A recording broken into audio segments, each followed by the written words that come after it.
win! Carl Dizzy, double kill! BMI, eto na ata, Pilipinas!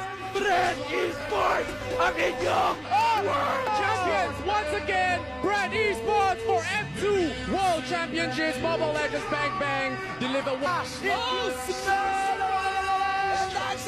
That's it, ladies and gentlemen. Isa na lamang ang natitira. Alam na nila at huwag kayong magtataka kasi walang mas malakas na bansa.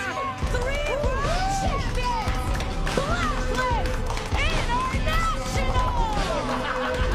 Iba siya, buhay pa rin ang side ng Blacklist, and it is what it is as Echo will go for the tower ng sino mga otak, your M4 World Champions!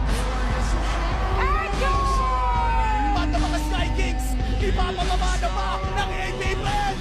At sa aming lupang sinilangan, never pang malalamangan, nagtatower lang na ngayon ang AP Brand!